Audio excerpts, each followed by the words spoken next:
Hey, do you know what can be more dangerous than a protest? A joke. Do you know what can change more than a bomb? A film. And in the Middle East, cinema and laughter are now a battlefield. One wrong joke can cost a creator their freedom. One honest film can be banned in 10 countries, and you are about to hear that story. Because in the Arab world, laughter is a weapon. And like any weapon, it's dangerous. One politically incorrect joke can send you to prison. One film can get you banned from returning to your own country. Because before you laugh, you have to ask yourself, what are you allowed to laugh at? What is off limits? And who decides? Welcome to the world of Arab comedy and Arab cinema. Here, laughter doesn't start with a punchline. It starts with fear. Egypt, where once Adel Imam was bigger than the president. Today, a joke about the army means the end of your career. Saudi Arabia, where sitcoms make people laugh, but never ask why you're not allowed to ask. Tunisia, where after the Arab Spring the cameras started speaking with a new voice. Lebanon, where cinema walks a tightrope between trauma and commercial appeal. Palestine, where every frame is a political statement. And TikTok? YouTube? That's where the real Arab cinema is being made today. No budget, no permission, no censor sitting in the editing room. Because when you're not allowed to speak, what you have left is laughter. And that laughter can hurt more than a scream. And when an Arab film reaches the West, that's where a different game begins. Is it still an auteur film? Or already national branding? Is it a film for its own people? Or for European festivals? And today we're going to tell you that story. A story of laughter as resistance. Of film as a weapon. A story that doesn't unfold in Cannes, but in kitchens in Cairo. On TikTok, in private WhatsApp chats. Because Arab cinema today doesn't want to be pretty, it doesn't want to be safe. It wants to be true. And it pays the highest price for that. We begin. Imagine this. You see a movie poster from Saudi Arabia. A smiling woman. A confused man. White thobe, black abaya, pastel colors. The title suggests a rom-com. But is it really a comedy? Because in the Arab world, comedy doesn't start with a joke. It starts with a question. What are you allowed to laugh at? Comedy is a powerful tool. It can relieve tension, it can strip power naked, it can bring people together, or humiliate them. And that is exactly why comedy in Arab countries is usually tightly controlled. Let's start with Egypt, the capital of Arab cinema and television. Comedy has deep roots here. Since the days of Adel Imam, a legend of the Egyptian screen, comedians have been bigger stars than politicians. Imam played everything. A teacher, a devout Muslim, an atheist, a lover, a tramp, a spy. Always with that glint in his eye, always with a sharp line on his tongue. But in the 21st century, something changed. Today, Egyptian comedy is cautious. It jokes about everyday life but avoids political, religious, gender, or deep social issues. What are you allowed to laugh at? The mother-in-law, Cairo traffic, lazy bureaucrats, the hypocritical husband, the flashy new rich. What is off limits? The army, the clergy, homosexuality, structural poverty, women fighting for their rights. Comedy has become a kind of service humor. You joke, you laugh, but with an offense. And what about satire? That's where Bassem Youssef comes in. The Arab Jon Stewart, a former surgeon who created Al Bernameg, the first true satirical late-night show in the Arab world. It was brilliant, funny, sharp, smart.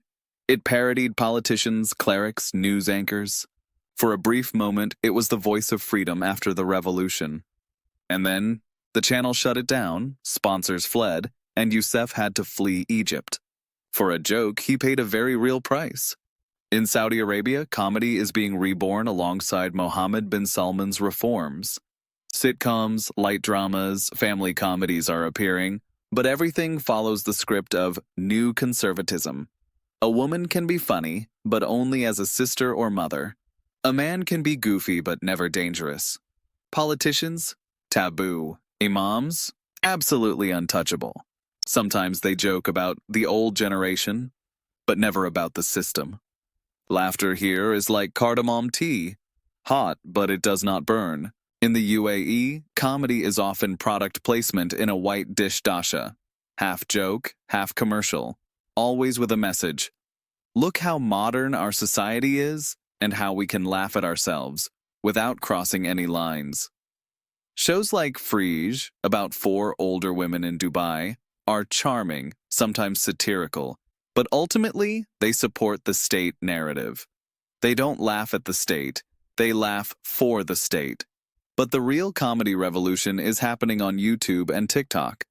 Young Arabs are creating their own humor, meme-based, ironic, self-deprecating, soaked in bitterness.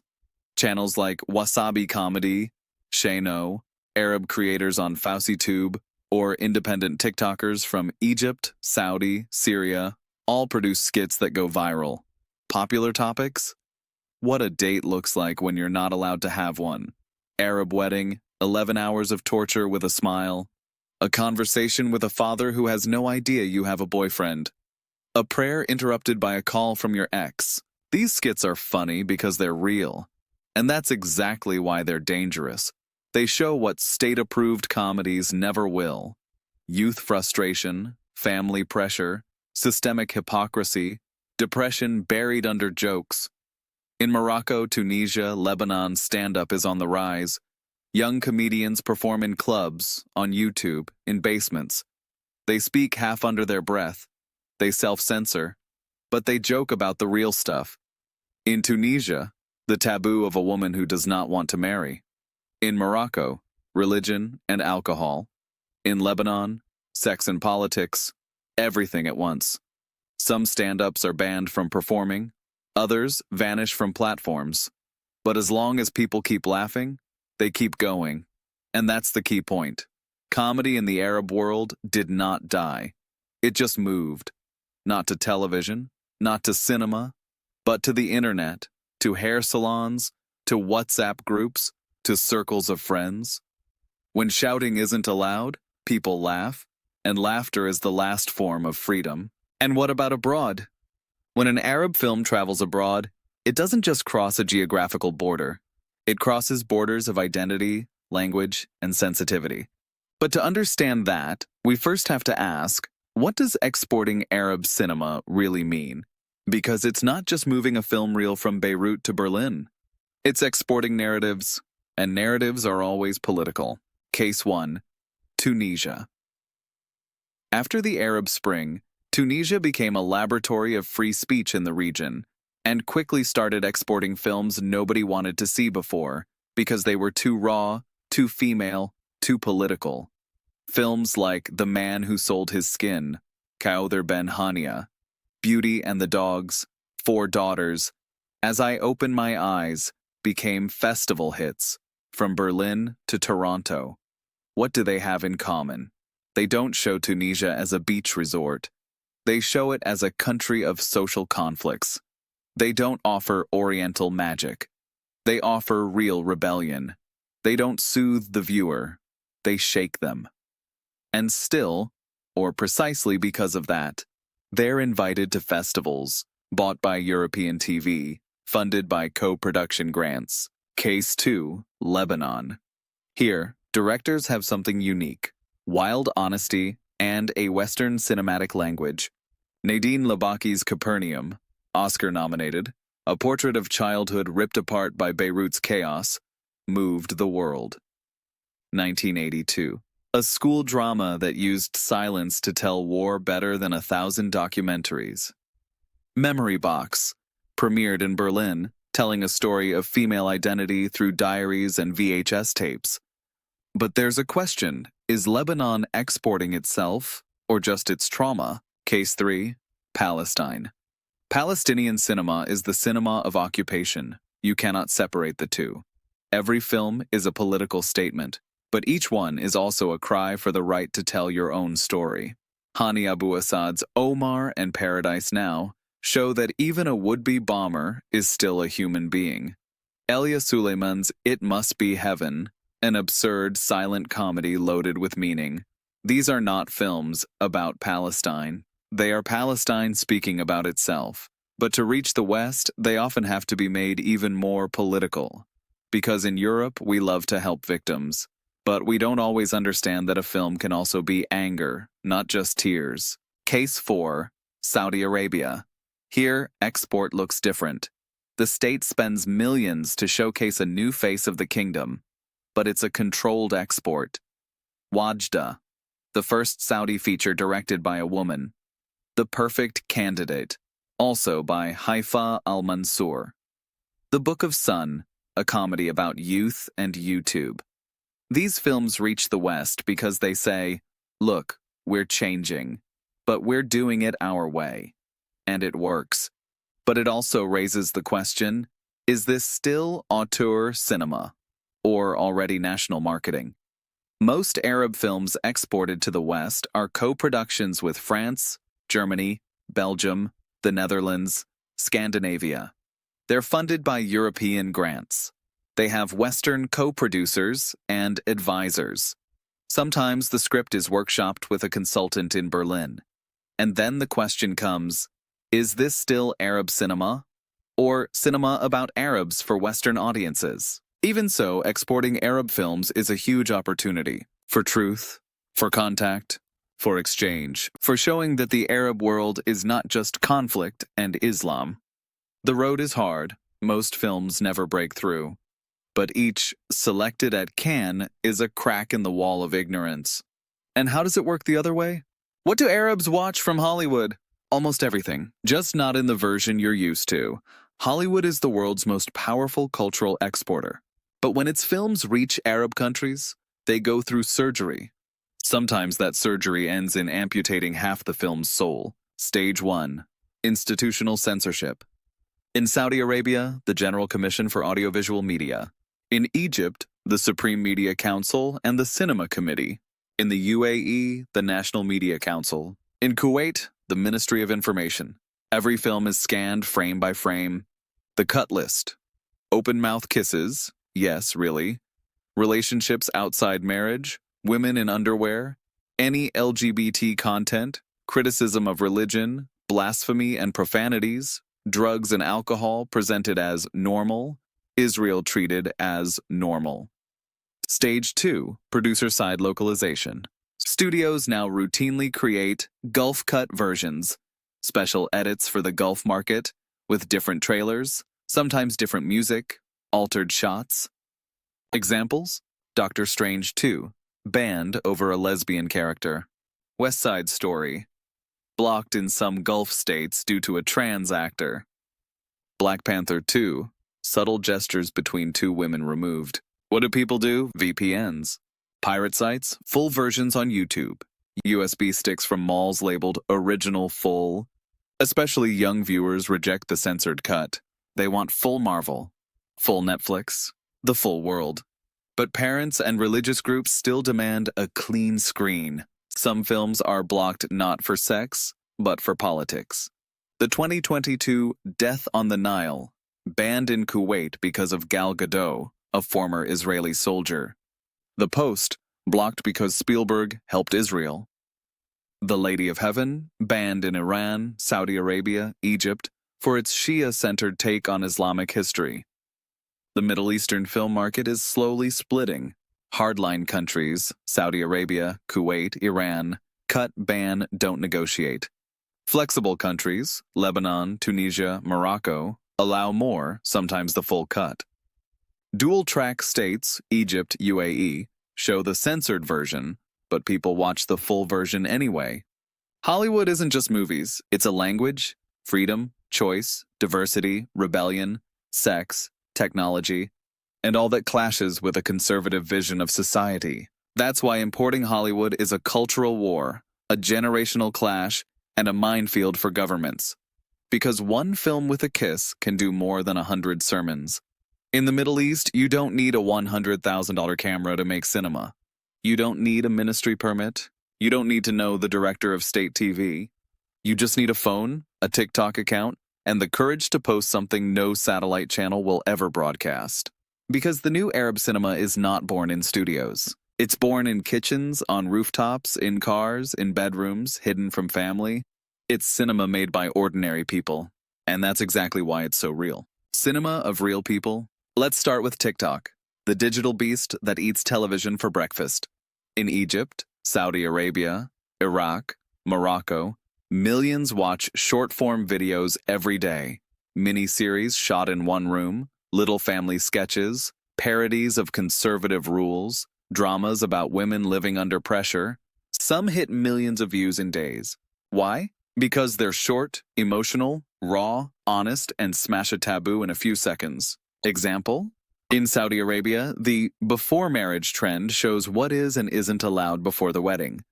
Young women act out scenes. One wants to wear a dress. The family says no. Another wants to work. Her brother says no. A third says, I don't want to marry. And the drama explodes, music swells, tears, zoom in. These aren't just jokes. They're confessions, and nobody censors them fast enough. Sometimes the algorithm even boosts controversy. But it's not just TikTok. YouTube is now the alternative TV of the Arab world. In Egypt, satirical channels with millions of subscribers cover politics, society, and absurd life.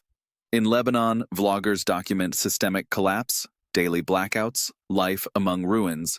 In Saudi Arabia, borderline comedy sketches mock religion, patriarchy, elite hypocrisy, not directly, but clearly enough for viewers to get the message.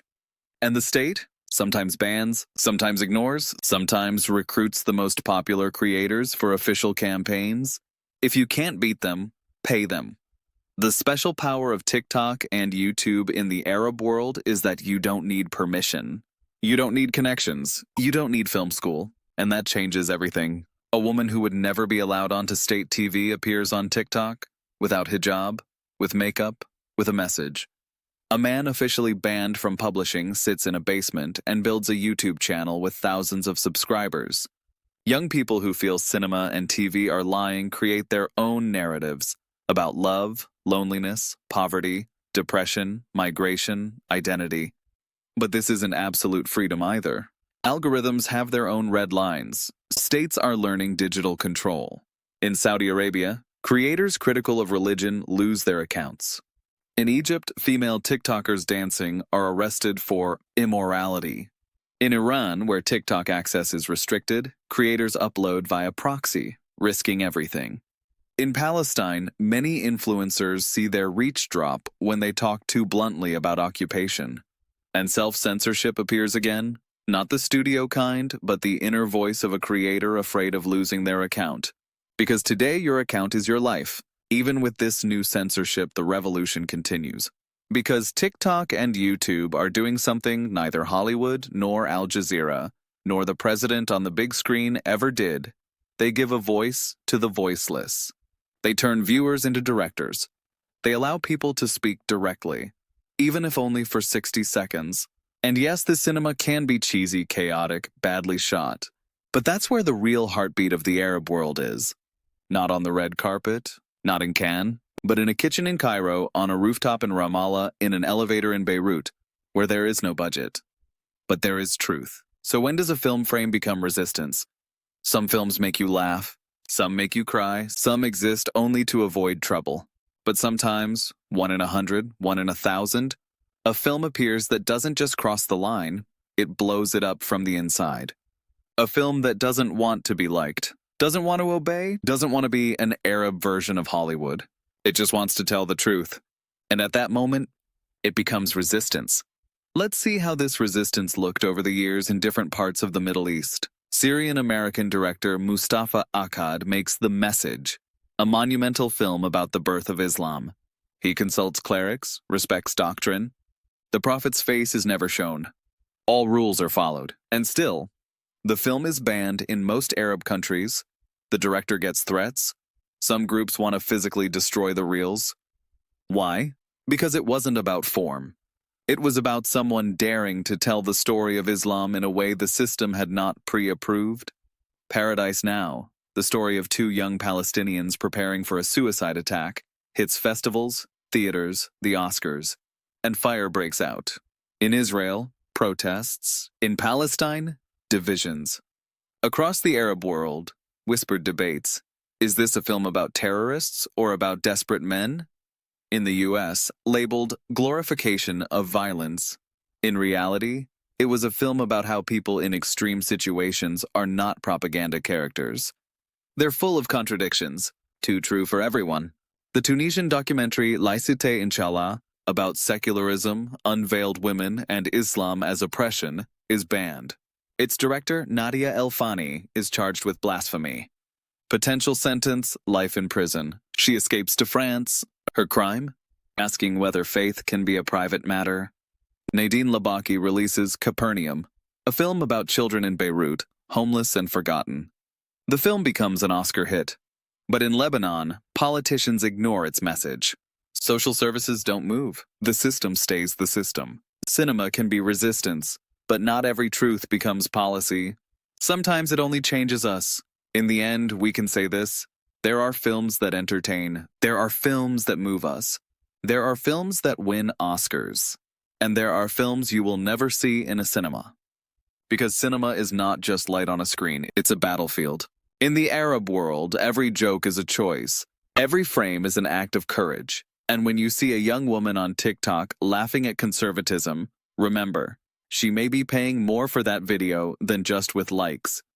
When you see a YouTube sketch mocking the absurdity of the system, remember, its creator is risking more than just losing views. Because today, laughter is the last safe weapon, and cinema is the mirror the state fears the most.